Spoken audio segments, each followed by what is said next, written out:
बोलने का अवसर दिया। बहुत बहुत धन्यवाद। Thank you. All member Shri Adhir Ranjan Chaudhary.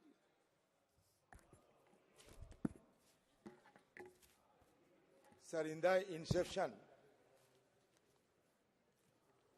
I do not have any qualms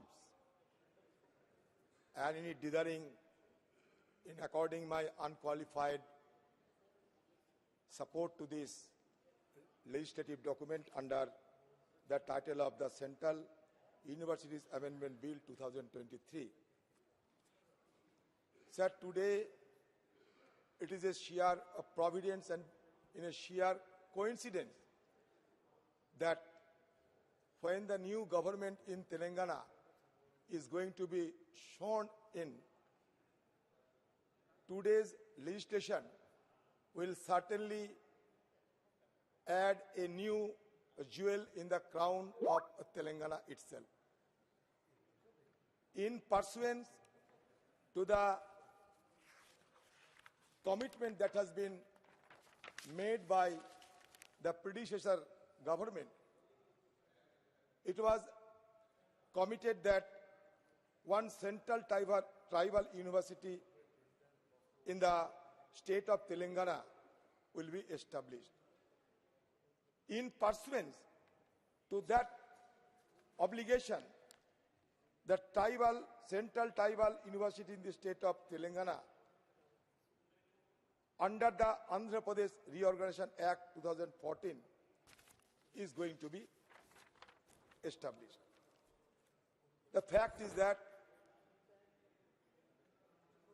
members across the spectrum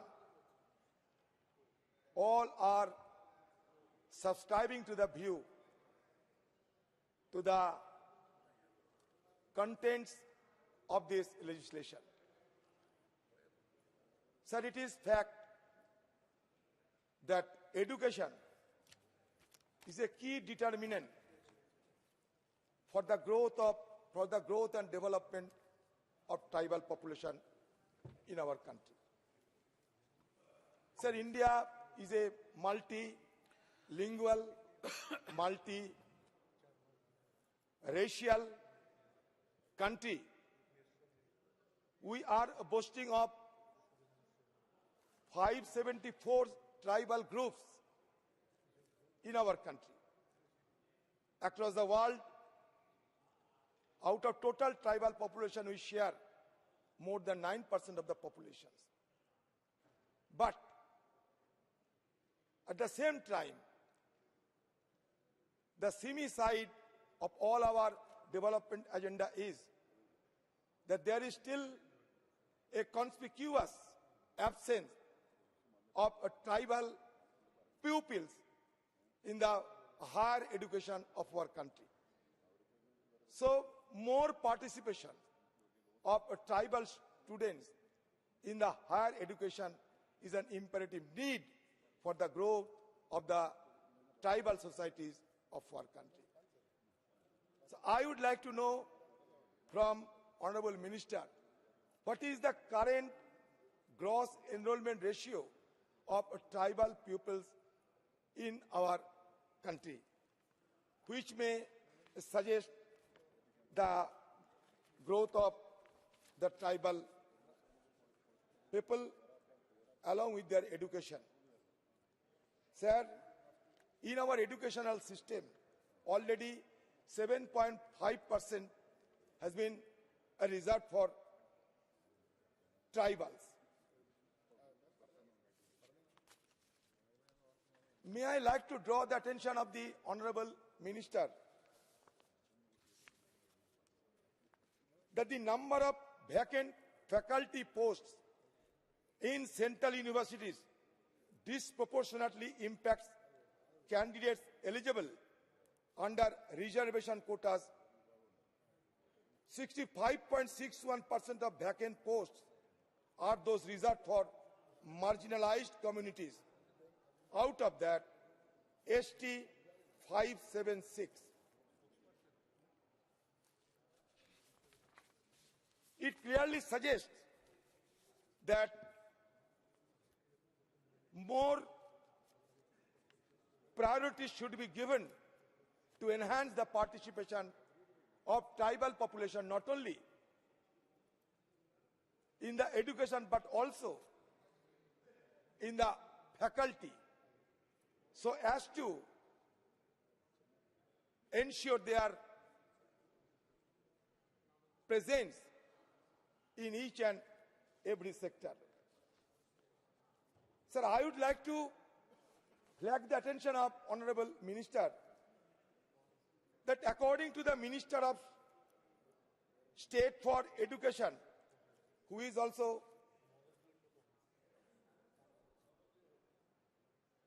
appearing here in the House, that about 13,626 students from the scheduled caste, scheduled tribes and other backward classes communities have dropped out of central universities.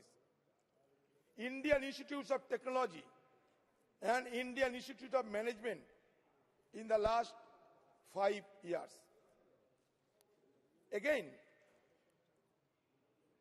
whether the government has carried out any studies to understand the reason behind such high dropout rates in this institution, I would like to be enlightened by the concerned ministry. Sir, even it was stated that out of total dropped out students in various institutions, around 4,596 OBC candidates, 2,424 scheduled caste candidates, and 2,622 scheduled tribe students, and all of them have been dropped out from central universities. While as many as 2,066 OBC candidates, 1,068 SC, and 408 ST students dropped out of IIT, and 163 OBC, 188 SC, and 91 ST candidates dropped out of IIM in the same period. So certainly I think it's a matter of grave concern to be noticed. Even it is noted that elite institutions like IIT, IIM have been hitting the headlines in the wake of alleged rampant casteism and other discriminatory practices faced by students belonging to these communities on campus. More than 33 students had died by suicide at various IITs and IIM campuses. In December 2021, Union government had told Parliament that 122 students had died by suicide at central higher educational institutions between 2014 and 2021. Out of the 122 students, 24 belong to scheduled caste community, 3 were scheduled tribe, and 41 were OBC. Sir, in our country since the independence, plethora of measures have been taken in order to bring those, in order to assimilate, in order to include those isolated community of our society, namely tribals, aborigines, primitives, Girijans, Bonojati, to the mainstream of our society.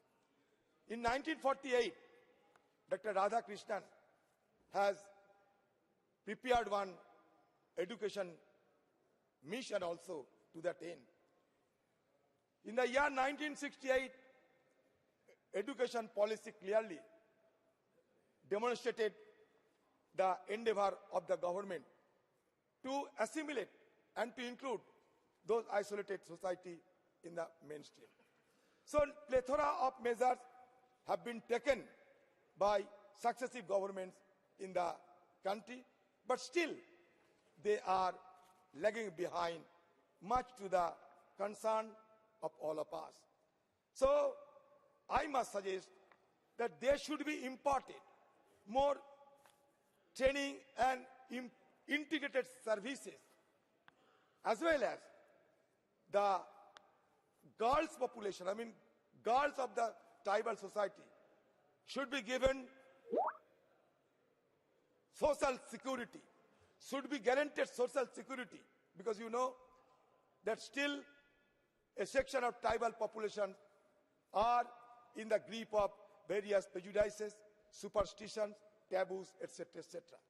You will be astonished to note, जब Damodar valley corporation उद्घाटन करने के लिए जवाहरलाल नेहरू जी ने गए थे और उद्घाटन समारोह में एक ट्राइबल आदिवासी लड़की, नाम थी उनकी बुधनी माझी, उन्होंने उनको माला चढ़ाई थी। उसी दिन से वो समाज से बहिष्कार हो चुके थे। 80 साल गुजरने के बाद वो अपने गांव गई थी और उसके बाद देहांत भी हो गई। तो इसलिए मैं कहना चाहते हैं कि ट्राइबल पॉपुलेशन के अंदर और ये अवेयरनेस, एजुकेशन के बारे में उनकी और थोड़ा जागरूक करना और इसके लिए और पहल करना, ये भी एक जरूरी मुद्दा है। हो गया सर, बस हो गया सर। सर, मैं ये कहना चाहते हैं कि ट्राइबल स्टूडेंट को पढ़ाने के लिए सरकार पैसा जरूर देते हैं। राजीव गांधी के जमाने में फेलोशिप प्रोग्राम चालू हुई थी। अमरकंटक में tribal central institute of tribal ये स्थापित हुई थी।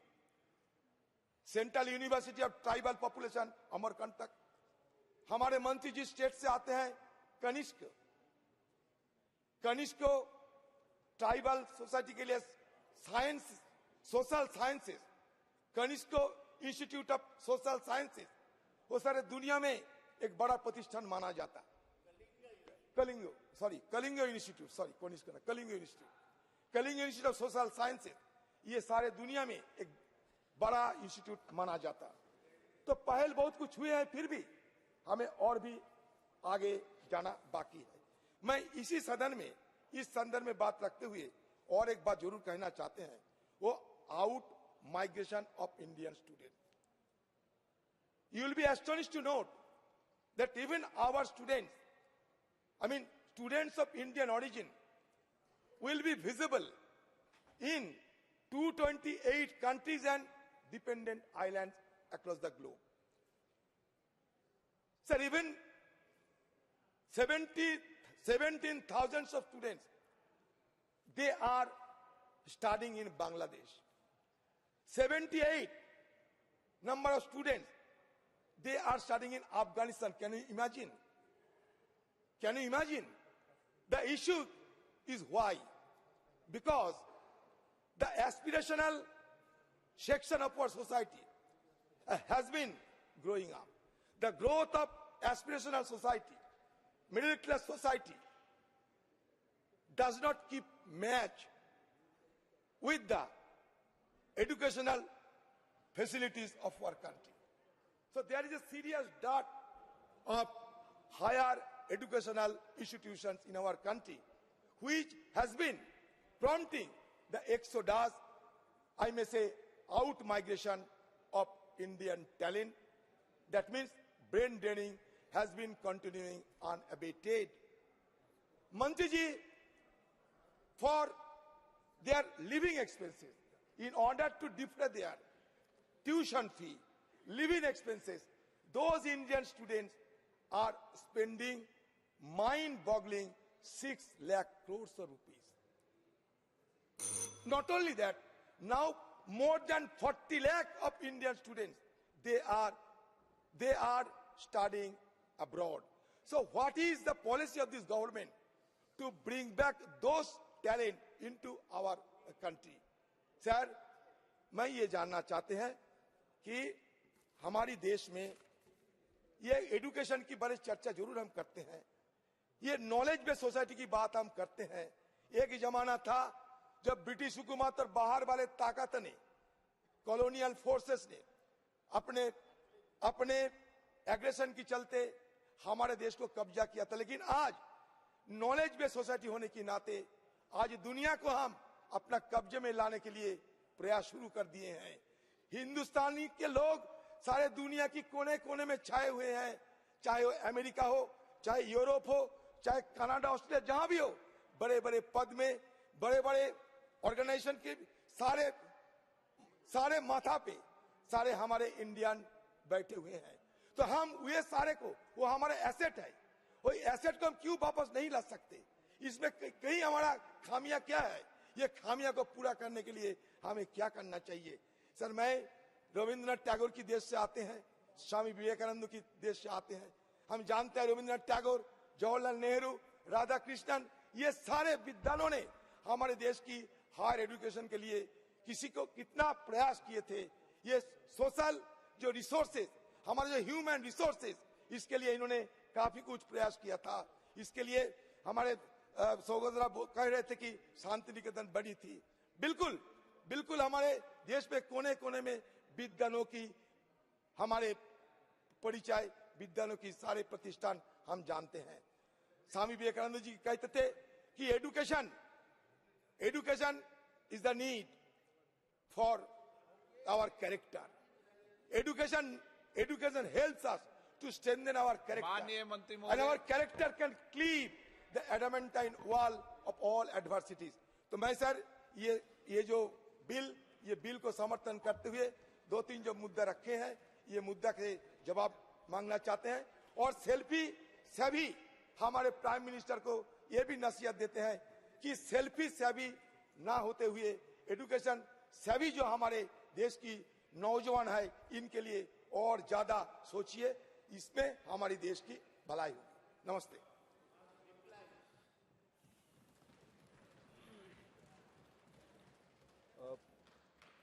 आदरणीय अध्यक्ष जी, आपकी अनुमति से कल से केंद्रीय विश्वविद्यालय 2023 संशोधन विधेयक आपने इस पवित्र गृह में चर्चा के लिए, अनुमोदन की पहले चर्चा के लिए अनुमति दिया है। मेरे सहयोगी डॉक्टर सुभाष सरकार जी ने कल इसको आपकी अनुमति से प्रस्तापित किए थे। मैं आपके माध्यम से सबसे पहले इस सदन का सभी पक्षों की, सरकार की ओर से, शिक्षा विभाग की ओर से आभार प्रकट करता हूं। 40 से ज्यादा सम्माननीय सदस्यों ने अपने बहुमूल्य सुझाव इस विधेयक के बहाने पे सबके सामने रखा है। मैं सभी ने जो मूल विषय के लिए आज चर्चा हो रही है,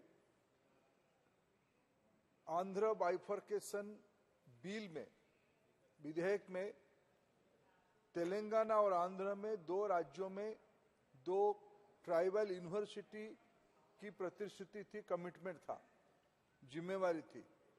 एक का 2018 में हो गया था और आज वो अवसर आया है। अधीर चंदन जी ने सही कहा, जब आंध्र तेलंगाना में एक नया सरकार बन रही है और बाबा साहेब आम्बेडकर जी की पुण्यतिथि हम कल मनाएं, उस समय में एक तेलंगाना में एक नई जनजाति विश्वविद्यालय को स्थापना करने में इस सदन सर्वसम्मत अपना अभिव्यक्ति प्रकाश किया। मैं इसी के लिए भी सर्वसम्मति के लिए, शिक्षा ऐसा एक विषय है जिसमें अमूमन सर्वसम्मत सभी होते हैं। पद्धति के बारे में किसी की थोड़ा सुझाव और किसी की थोड़ा अलग पद्धति भी रहता है, लेकिन एंड प्रोडक्ट के बारे में सब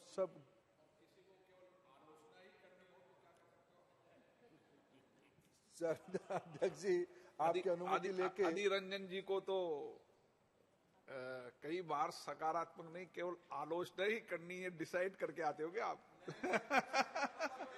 नहीं अध्यक्ष जी, आजकल अधीर रंजन जी प्रधानमंत्री जी आजकल थोड़ा समय समय पर देश के नौजवानों को संबोधित करते हैं, उनका हौसला बढ़ाते, ये भी तो बोला करो। अध्यक्ष जी, आपकी अनुमति से जिस विषय में आपने कहा, 1-2 विषय पे मैं निश्चित रूप में चीजों को स्पष्ट करना उचित मानूंगा, लेकिन मैं हमारी प्रजातंत्र की ये ब्यूटी है, ये उपलब्धि है, कुछ विषय में आज हम एकमत हो पा रहे हैं। और ये जब नई सदन बनी है आपके नेतृत्व में, हम आज एक महत्वपूर्ण विषय में समाज की वंचित वर्गों के बारे में हमने समक्का सरक्का एक महत्वपूर्ण जनजाति महोत्सव है तेलंगाना में। सदियों से कई राज्यों की, न केवल तेलुगु भाषा भाषी आंध्र और तेलंगाना, पड़ोस की महाराष्ट्र, छत्तीसगढ़, उड़ीसा, झारखंड की कुछ जनजाति इस समक्का सरक्का की उत्सव के साथ मडेरमा जात्रा, इसकी पूरा नाम समक्का सरक्का मडेरमा जात्रा, जिस जिले में है, मुलुगु जिले में, संजोग से बहुत मशक्कत के बाद कई मित्रों ने ये विषय उठाया कि इतना देरी क्यों हुई। इसीलिए देरी हुई कि तेलंगाना सरकार स्थान तय कर नहीं पा रही थी इसको कहां करना। बारंबार अनुरोध करने के बाद उन्होंने फाइनली एक स्थान दिया। भारत सरकार ने आज कैबिनेट ने पहले निर्णय हुआ था और आज इसकी एक विधेयक आपके माध्यम से पारित होगा। समक्का सरक्का सेंट्रल ट्राइबल यूनिवर्सिटी लगभग 900 करोड़ रुपया व्यय की व्यवस्था के साथ इसको बनाया जाएगा। ये शीघ्र ही उसकी आज की आपके अनुमोदन के बाद ये प्रक्रिया को आगे ले जाया जाएगा। मैं मानता हूं कि ये एक बहुत हमारी व्यवस्था में, पहले मध्य प्रदेश में एक ट्राइबल यूनिवर्सिटी बनी थी, बाद में इसी सरकार को, प्रधानमंत्री नरेंद्र मोदी जी को सौभाग्य मिला देश में और 2 ट्राइबल यूनिवर्सिटी, एक आंध्र प्रदेश में और एक तेलंगाना में बनाने के लिए सौभाग्य मिला। उत्तर उसी में अध्यक्ष जी हो जाता है। सिर्फ कल्पना करने से, स्लोगन देने से शासन व्यवस्था नहीं चलता है, करने से चलता है। मोदी जी सौभाग्यशाली है, वो करते ही हैं, इसीलिए उनके ऊपर जनता की विश्वास है, भरोसा है। हमें वो सौभाग्य मिला आज उसको करने के लिए। अध्यक्ष जी, मैं एक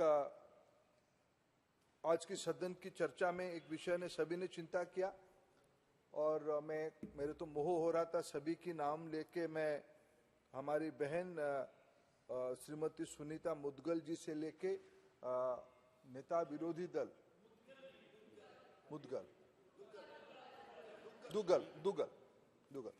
आप नहीं, आप गार्डियन हो, आप ही के दायित्व है कान पकड़ के ठीक करना, लेकिन बार बार उठना नहीं दादा। सेल्फी के बारे में मैं उत्तर दूंगा, उसका मैं दूंगा उत्तर। मैं आपका उतावलापन समझ सकता हूं। अधीर रंजन जी को आजकल खुश नहीं करना पड़ता, आपको ही खुश करना पड़ता है। दीदी को भी करना पड़ता है, भतीजा को भी करना पड़ता है। इसलिए 4 बार आप उठे, आप बैठिए, मैं उत्तर आपको भी दूंगा।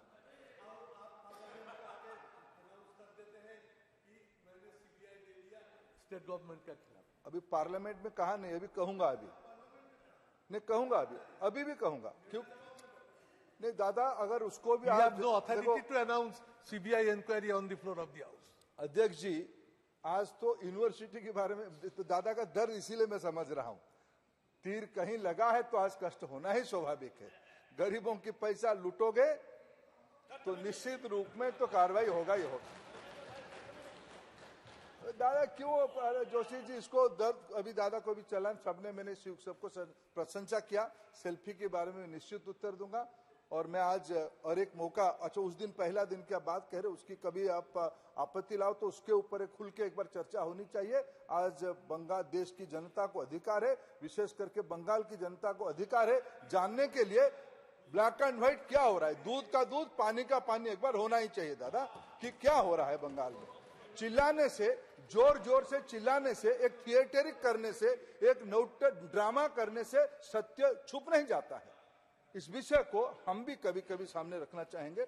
अध्यक्ष जी, देश आजादी की लड़ाई 20वीं सदी में, 19वीं सदी में भी लड़ा, 20वीं सदी में भी देश आजादी के लिए एक लंबी लड़ाई लड़ी, आधे सेंचुरी चली गई उसमें से। जब देश की आजादी की लड़ाई 19वीं सदी की मध्य से कई इलाका में उसकी आंदोलन शुरू हुए। कुछ उस समय की राष्ट्रीय नेतृत्व की एक तबका ने देश की आजादी के लिए लड़ाई लड़ी। महात्मा गांधी जी, नेताजी सुभाष चंद्र बोस, ये सब उस आजादी की अग्रणी नेता रहे। उसी समय में हमारी समाज जीवन में ऐसे कुछ मूर्धन व्यक्तित्व रहे, स्वामी विवेकानंद हो, योगीराज श्री अरविंद हो, रविंद्रनाथ टैगोर जी हो, मदन मोहन मालवीय हो, बाल गंगाधर तिलक हो, गोखले जी हो, राधा कृष्णन जी हो या पंडित गोपबंधु दास हो। ऐसे एक तबका रहा जिनको ध्यान में आ रहा था कि कुछ सालों के बाद कुछ सालों के बाद देश आजाद हो जाएगा। जब आजाद हो जाएगा तब देश की रचना कैसे होगी? अगर हम शिक्षा पे जोर नहीं देंगे, शिक्षा को हम भारतीयता के साथ नहीं जोड़ेंगे। क्यों? 1835 में अंग्रेज नीतिकार मैकॉले ने एक मीटिंग बुलाई कि इस देश को ऐसे ही पराजित नहीं किया जा सकता है। 1835 अध्यक्ष जी, 1835 में अंग्रेजों ने तय किया अगर इस देश को लंबे समय तक अर्थनैतिक दृष्टि से और राजनीतिक दृष्टि से गुलाम बनाना है तो इस देश की जो मूल आत्मा है शिक्षा, उसको जड़ से उखाड़ना पड़ेगा, नहीं तो संभव नहीं। इसलिए एक पराधीनता की मानसिकता के आधार पे कॉलोनियल रूल को लंबे समय तक जारी रखने के लिए एक शिक्षा प्रणाली बनाई गई। ये सारे को जिन जिन महानुभावों का मैंने नाम लिया, सभी ने अपने तरीके से इस देश की अंतरात्मा को खड़ा करने के लिए, मैं आज केरला की मुस्लिम लीग की माननीय सदस्य शायद अब्दुल्ला जी है, उनकी भाषण को मैं प्रशंसा करूंगा। उन्होंने भारत की शिक्षा व्यवस्था अंतरात्मा से कैसे जुड़नी चाहिए उसको उन्होंने आज उल्लेख किया है। लगभग सदन के सभी सदस्यों ने शिक्षा की उस मौलिक आवश्यकता को भारतीयता के साथ जुड़ना और उसमें आत्मनिर्भरता बनाना, इस सारे विषय में उसको रिकॉग्नाइज किया। मैं फिर इसके लिए देश की सभी, इस सदन की सभी सदस्यों को आभार प्रकट करता हूं। सभी की मर्म में एक था, हमें देश की गुलामी की मानसिकता से बाहर आनी है। ये एक लंबी प्रवास है अध्यक्ष जी, लंबी प्रवास है। आज हम उस दिशा में आगे बढ़ रहे हैं। अध्यक्ष जी, एक सारे जो महानुभावों ने, सारे माननीय सदस्यों ने जो कुछ विषय उल्लेख किया है, उसमें से अगर मैं सारांश से देखता हूं, 3-4 विषय प्रमुखता से लोगों ने, माननीय सदस्यों ने अपना चिंता प्रकट की है, कंसर्न दिखाई है। मैं उसको स्वीकार भी करता हूं। वो सारे विषय को मैं थोड़ा आपकी अनुमति से 1-2 विषय को मैं रखना चाहूंगा। सभी ने ड्रॉप आउट के बारे में कहा है, सभी ने SC, ST, OBC प्राध्यापकों की अपॉइंटमेंट के बारे में कहा है। कई सदस्यों ने डिस्क्रिमिनेशन को भी आज की चर्चा के हिस्सा बनाई। मैं विनम्रता से 2-3 विषयों पे आपके माध्यम से सदन को अवगत कराना चाहता हूं। और डिस्क्रिमिनेशन से दादा, आपसे हम सीखते हैं दादा, सौगत दा, मैं बचपन से आपको जानता हूं, तथागत जी के आप भाई हो, हम आपको आइडियल मानते हैं। अब दादा, मेरे उम्र आप में पिता पुत्र की दूरी है या छोटे भाई बड़े भाई की दूरी है, मैं बिल्कुल आपके सारे विषय का उत्तर दूंगा। और मैं जब अखबार पढ़ना सीखा, मैं तब से सुदीप दा का नाम पढ़ता हूं। और आप लोग ऐसे थोड़े बालक जैसे स्वभाव में हो जाओगे तो कैसे होगा? थोड़ा, मैं बिल्कुल आप सारे विषयों का, ये एक डेमोक्रेसी में जी, मैं इसी का तो कह रहा हूं दादा। मैं जब बालक था, स्टेट्समैन पढ़ता था, आपके नाम पढ़ता था। जो विषय आपने बाहर मेरे को कहा, मैं अभी यहां नहीं कहूंगा आपकी, इसलिए दादा आप थोड़ा धीरज रखो, आपको हम सम्मान करते हैं। अध्यक्ष जी, ड्रॉप आउट के बारे में सभी माननीय सदस्यों ने चिंता प्रकट की। अधीर रंजन जी ने उसको कोट किया, अभी लाटेस्ट सभी ने कोट किया कि 5 साल के अंदर सेंट्रल इंस्टीट्यूशंस में इतने लोग बाहर चले गए। ये स्टैटिस्टिक्स सही है, लेकिन ये अर्ध सत्य है, सत्य है, लेकिन इसकी बेस को तो थोड़ा हिसाब करोगे।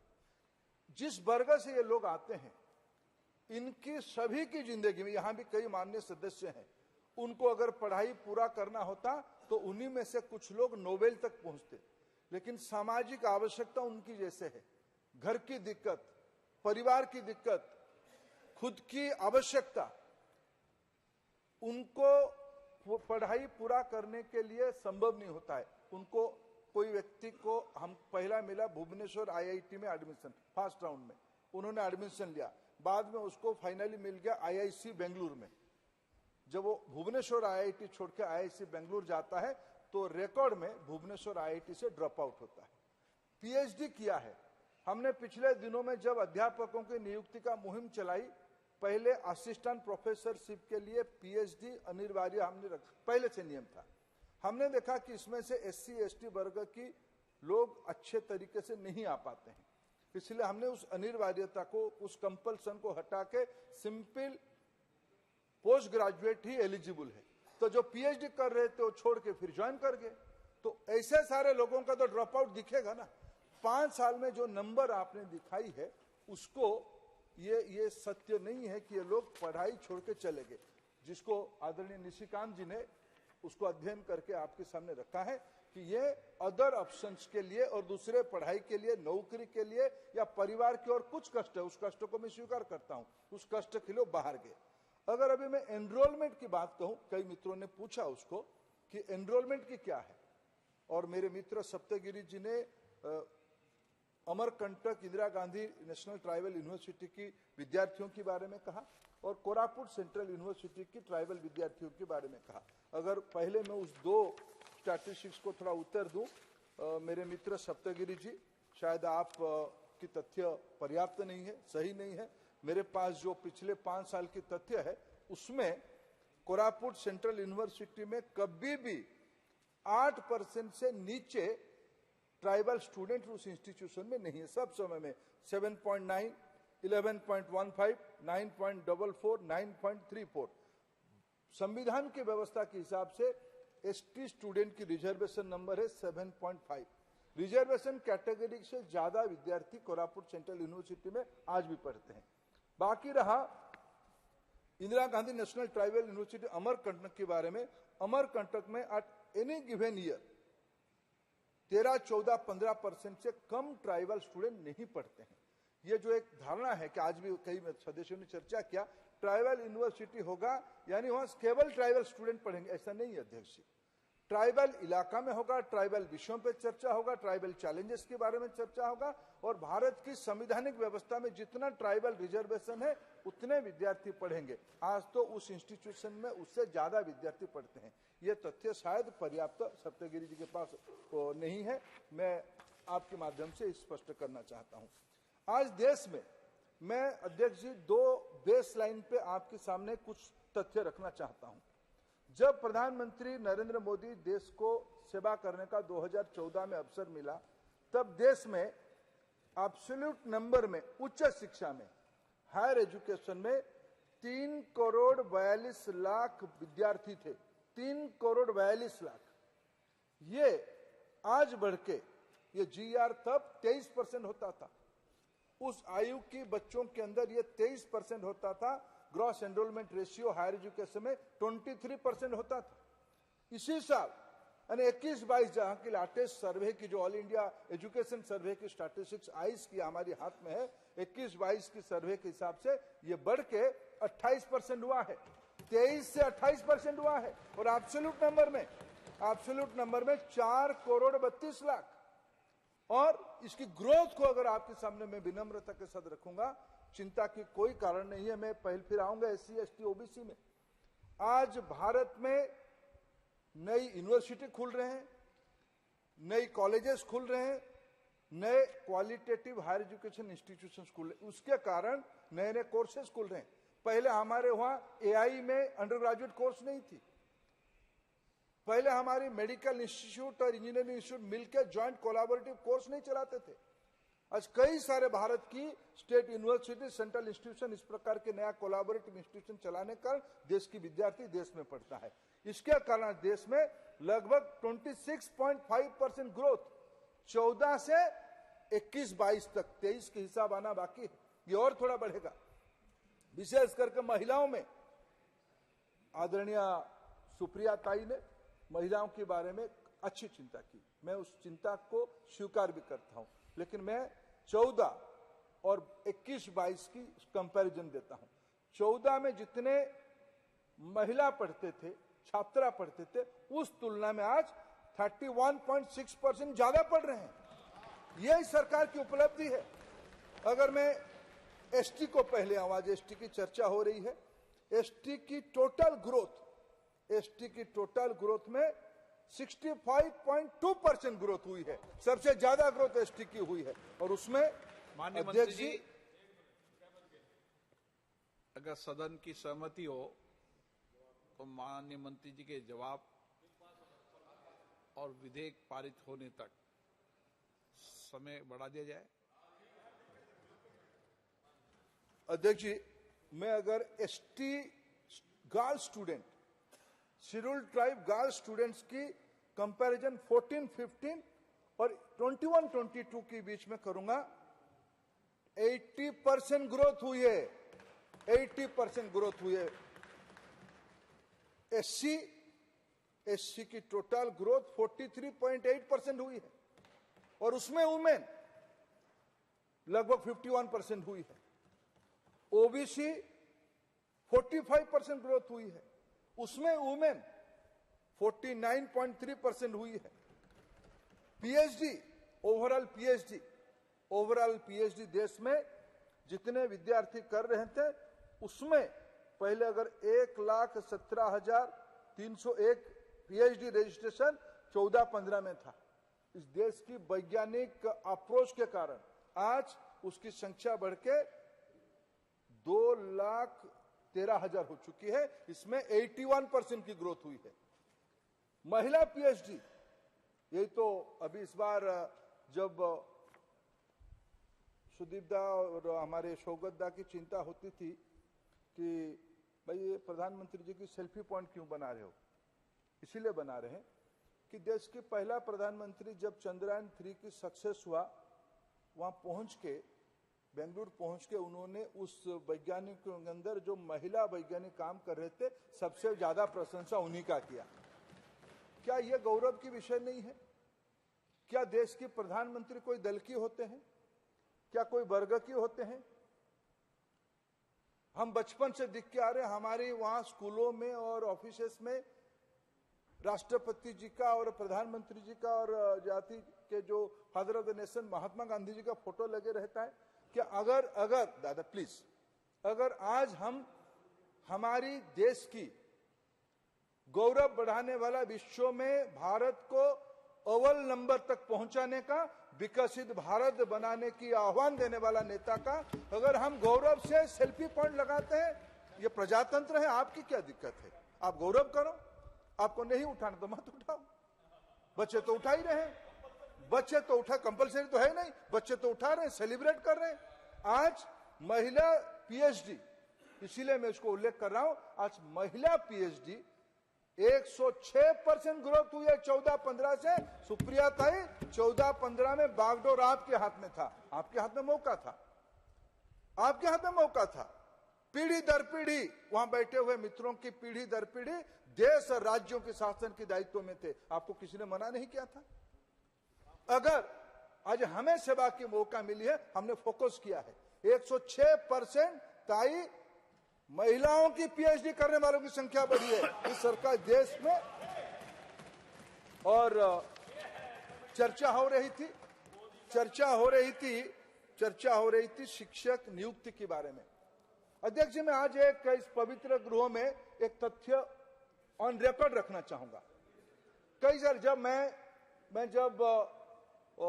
शिक्षा विभाग के दायित्व में आया, डीएमके के कुछ मित्र, तमिलनाडु की कुछ मित्र आज वो नहीं है यहाँ, वो मेरे को मिलने के लिए आए। उन्होंने कहा कि साहब हमारे देश में आईआईटीज में, एनआईटीज में, सेंट्रल इंस्टीट्यूशन में रिजर्वेशन लागू नहीं होता है।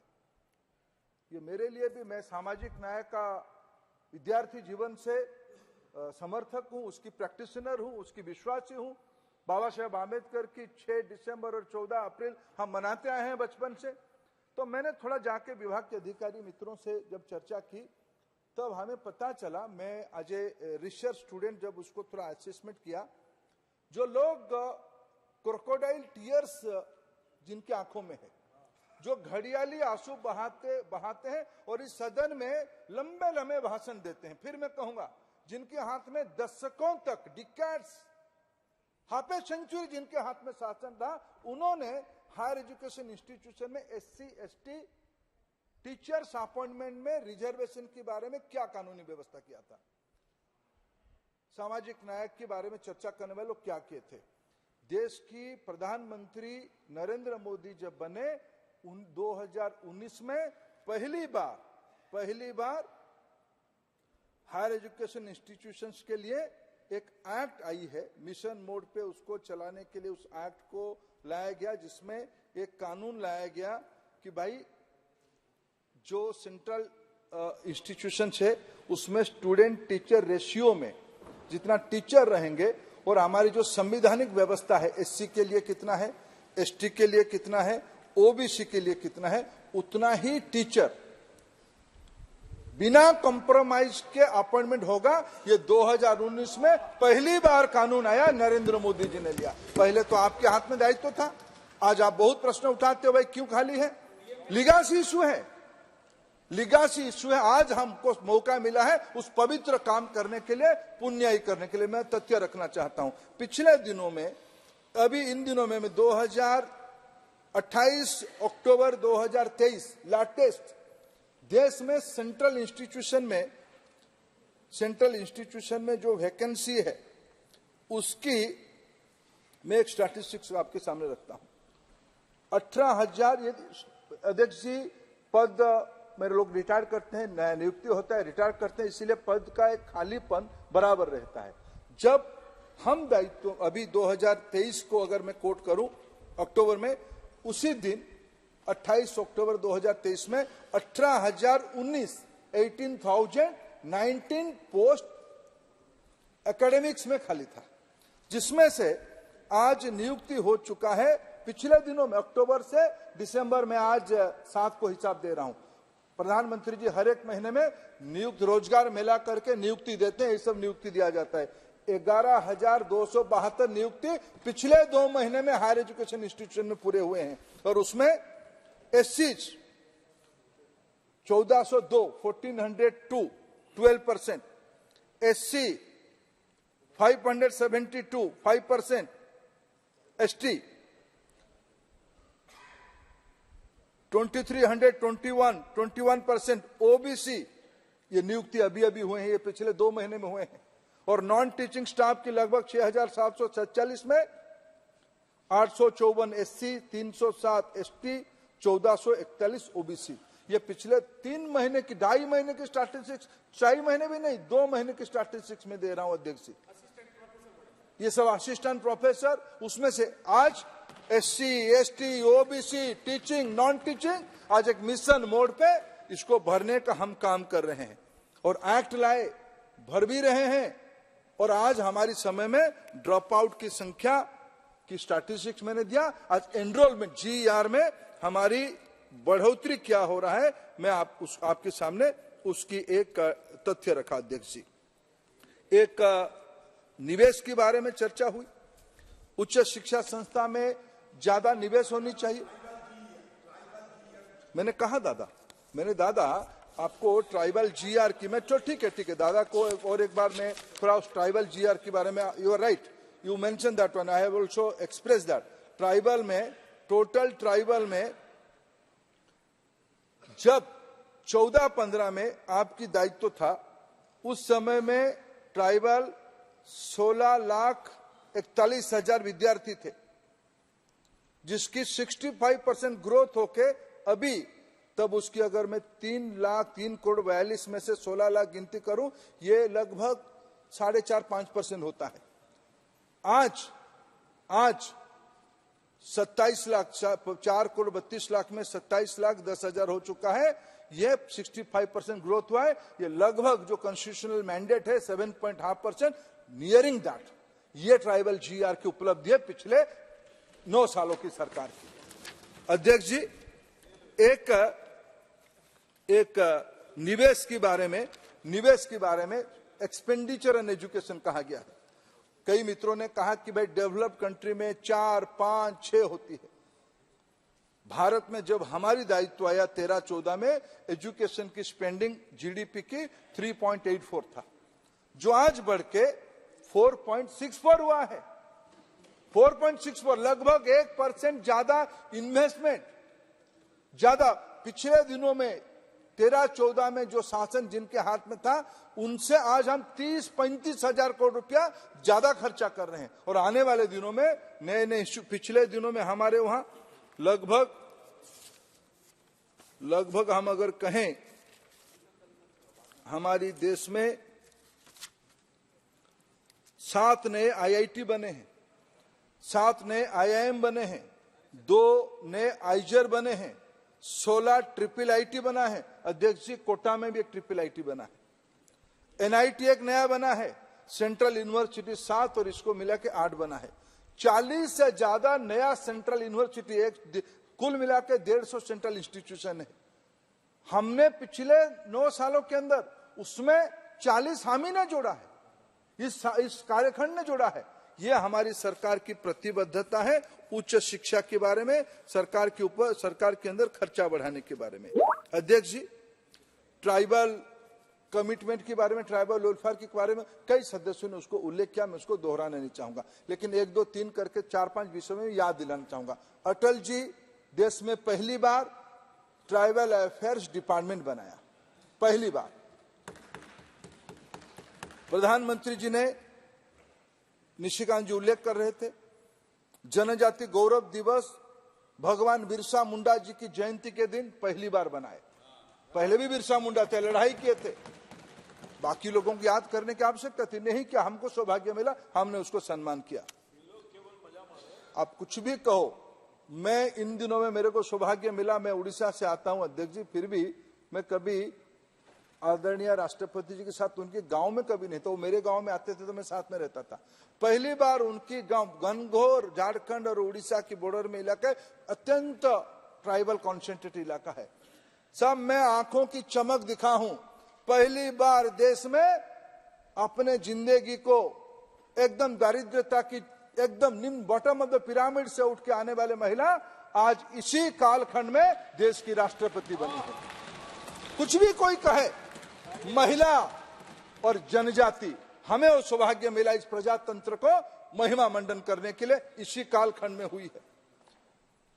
अध्यक्ष जी, इसमें कोई वोट की संपर्क नहीं है। 24,140 करोड़ आबादी में 24,70,000 प्रिमिटिव पीबीटीजी आदिम जाति के लोग हैं, आदिम जाति के लोग हैं। लोग कहते हैं सेल्फी क्यों उठाते, इसीलिए उठाता हूं। आपको 7 दशक आपको मिला, आपने गौरव नहीं किया। मेरे नेता ने याद करके बिना वोट की चिंता रखते हुए 24,000 करोड़ रुपया खर्चा कर रहे हैं उनकी शिक्षा के लिए, रोजगार के लिए, स्वास्थ्य के लिए। ये हमारी सरकार की प्रतिबद्धता है जनजाति विकास के लिए। प्रधानमंत्री जनमन योजना आज शुरू हुई है। 700 से ज्यादा एकलव्य विद्यालय, 700 से ज्यादा एकलव्य विद्यालय ट्राइबल कॉन्सेंट्रेटेड ब्लॉक में आज बन रहा है। 28,000 करोड़ रुपया खर्चा होगा, एक स्कूल में लगभग 40 करोड़ रुपया खर्चा होती है। यह आज इस सरकार की उपलब्धि है।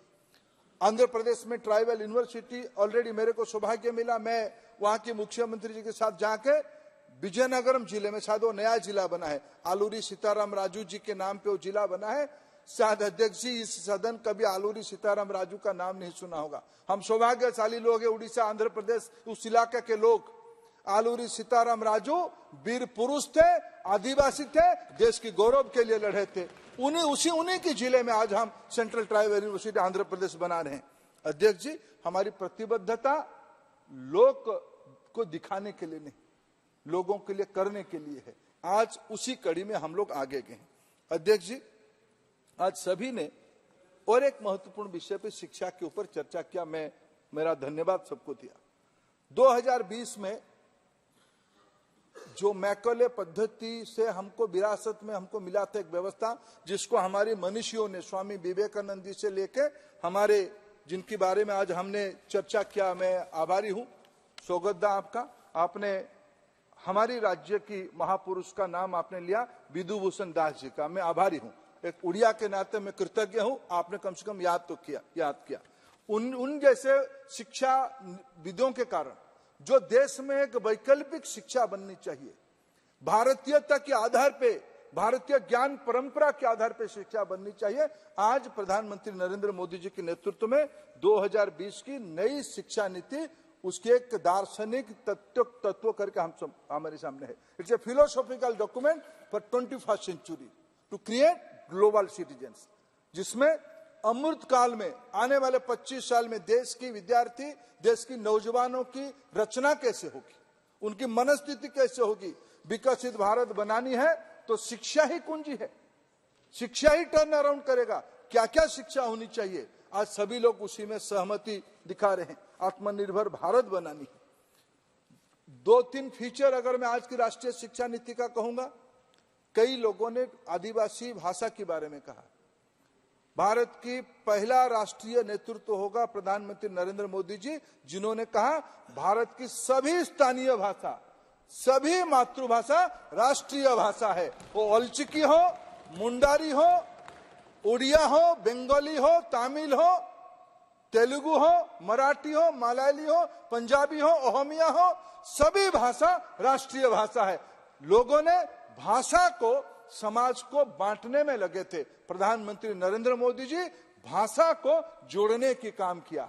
मैं अभी गया था मेरे मित्र सप्तगिरी जी की जिले में, कोरापुट में, वहां ट्राइबल यूनिवर्सिटी, हमारा ट्राइबल यूनिवर्सिटी वहां क्या काम करता है। वहां अध्यक्ष जी 2 भाषा लोकल लैंग्वेज में कहा जाता है, ट्राइबल लोग कहते हैं।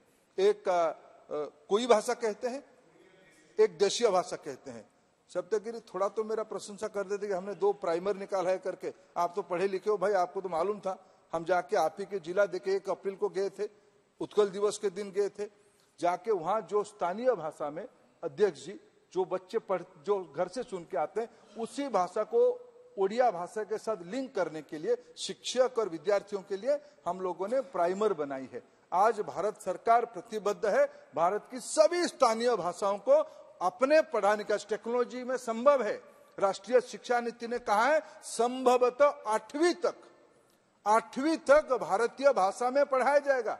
सीबीएसई ने सर्कुलर निकाला है, भारत की सभी शेड्यूल लैंग्वेज, भारत सरकार ने, भारत की संविधान व्यवस्था ने 22 शेड्यूल लैंग्वेज किया है। सारे शेड्यूल लैंग्वेज में धीरे धीरे सीबीएसई अपना पाठ्य पुस्तक, टीचिंग लर्निंग मटेरियल बना देगा। ये राष्ट्रीय शिक्षा नीति की अंश है। आज भारत सरकार काशी तमिल संगमम आयोजित कर रहा है, दूसरी बार कर रहा है। काशी और तमिल संस्कृति दोनों की जो अभिन्न संपर्क है, उसको आज, उस भाषा को आज पुनर्जीवित करने का कोशिश किया जा रहा है।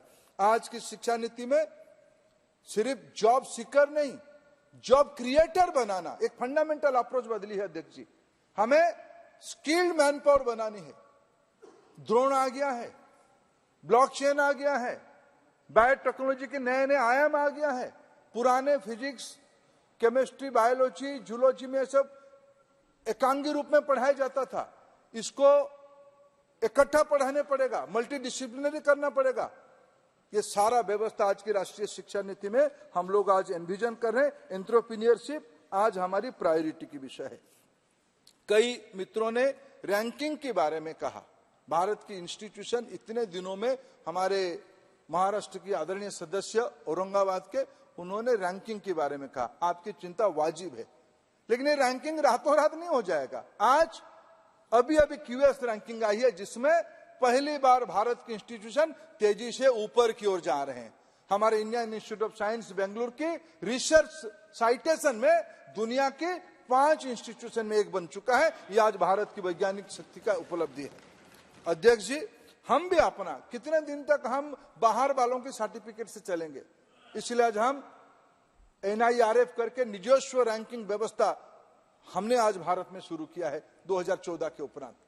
नैक धीरे धीरे हम कंपलसरी करने जा रहे हैं सभी इंस्टीट्यूशन को, सभी को एक्रीडेटेड करना पड़ेगा। कई सदस्यों ने चिंता प्रकट किया कि भाई कमर्शियलाइजेशन नहीं होनी चाहिए।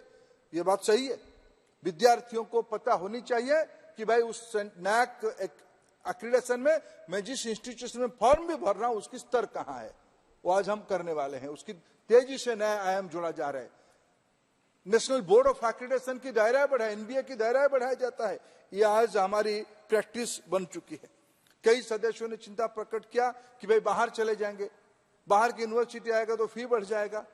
आपको सुन के गौरव होगा अध्यक्ष जी, मैं आपके माध्यम से इस पवित्र सदन को बताना चाहूंगा, आज मेरे प्रधानमंत्री जी को विश्व के नेतृत्व फोन करते हैं, हमें IIT दो। अभी भारत की 2 IIT, prestigious IIT Delhi, Abu Dhabi में अपना कैंपस खोलने का चुक्ति हो गई है। थोड़े दिनों में वहां पढ़ाई भी शुरू हो जाएगी। कुछ दिनों हमारी IIT चेन्नई, दादा उनके खर्चे में, हमने 1 पैसा नहीं खर्चा कर रहे हैं, अबू धाबी सरकार पूरा पैसा खर्चा कर रही है।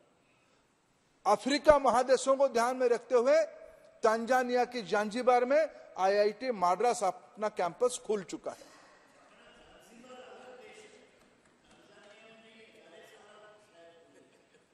दादा ठीक है, मैं मान गया, चलो आगे बढ़ते हैं। दादा आगे बढ़ गया, मैं इसको क्यों आपसे उलझूं, क्यों तर्क क्यों करूं आपसे? नहीं, चलो इसको अध्यक्ष को करेक्ट करने दीजिए। दादा कुछ विषय को विद्वता में आप खुद जाके आए हैं, क्यों मैं क्यों उलझूं? अध्यक्ष जी मैं आपसे क्यों, दादा मेरे बड़े हैं, मान भी चुका हूं, उलझू क्यों उनसे झगड़ा करूं? वो सुधीर अधीरता के काम वो करते रहेगा उनके साथ। अध्यक्ष जी आज भारत की इंस्टीट्यूशन केवल कई जैसा भी कई मित्रों ने, रूडी जी थे, बाद में शायद रूडी जी हैं, और उधर से हमारे शायद अधीरदा ने भी स्वीकृति किया। हमारे राज्य में Kalinga institute of social science आज देश के लिए गौरव ला रहा है। वहां आदिवासी बच्चों को पढ़ाने के लिए उन्होंने एक अच्छा मॉडल खड़ा किया है। भारत की प्राइवेट यूनिवर्सिटी विदेश जा रहे हैं। आज भारत की यूनिवर्सिटियों में स्टडी इन इंडिया, भारत में आके पढ़िए, भारत में आके पढ़िए, ऐसे व्यवस्था में विश्व भर की अनेक विद्यार्थी भारत आने के लिए उत्सुक है। उनको भारत हम लाएंगे पढ़ाने के लिए। भारत आएंगे, पढ़ेंगे तो भारतीयता को लेकर लौटेंगे। ये सब हमारी एम्बेसडर बनेंगे। आज भारत की शिक्षा नीति उस दिशा में काम कर रही है। अध्यक्ष जी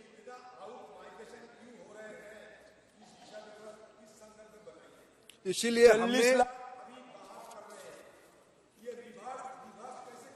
देखिए दादा बैठिए, दादा देखिए दुनिया बदल चुकी है। दुनिया, दादा बैठिए, दादा बैठिए ना, बैठिए। देखिए अभी अध्यक्ष जी जब आईआईटी खुलने की प्लान हुआ अबू धाबी में, अबू धाबी की मंत्री कुछ बच्चों को लेके आए आईआईटी दिल्ली, इस बार बूट कैंप लगाने के लिए, समर कैंप लगाने के लिए आए। मैं भी गया था उनको मिलने के लिए, स्वागत करने के लिए। वो मंत्री अपने छोटे बच्चों को यानी 11वीं 12वीं बच्चों को क्या समझा रही है? Do you know what is this institution? This is IIT. If you want to global CEO, if you want to Sundar Pichai, then you have to study here. देखिए दादा दुनिया बदल चुकी है। हम अपने जो लोग बाहर काम कर रहे हैं वो देश की कर रहे हैं। आज अजय बांगा अगर वर्ल्ड बैंक में अध्यक्ष करके काम करो, कहते हैं, अभी G20 में प्रधानमंत्री जी ने बुलाए तो आए थे, वो कहते हैं मैं बाहर नहीं पढ़ा हूं, मैं देसी हूं, मेड इन इंडिया हूं। मैं बाहर जाके विश्व बैंक के अध्यक्ष बन चुके हैं। अरे भारत के मूल की व्यक्ति, भारतीय मूल की व्यक्ति आज यूके की प्रधानमंत्री बन चुके हैं। ये जमाना दादा गया, थोड़ा आप आगे बढ़े।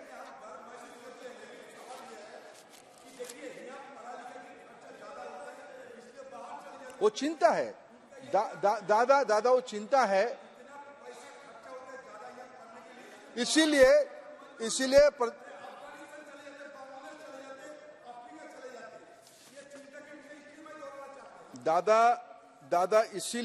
दादा इसीलिए आज भारत ने एक ऐतिहासिक निर्णय किया है। बाहर की क्वालिटेटिव विश्वविद्यालयों को, गुणात्मक विश्वविद्यालयों को भारत में आके अपना कैंपस खुलने के पहली बार हमने अनुमति देने वाले हैं। ये कानून भी हो चुका है यूजीसी की ओर से। 2 फॉरेन यूनिवर्सिटी उलंगुंग और डिकेन गुजरात की गिफ्ट सिटी में अपना कैंपस अगले शिक्षा वर्ष से बच्चों को पढ़ाना शुरू करेंगे। कम खर्चे में ग्लोबल स्टूडेंट की स्टडी यही भी हो सकता है।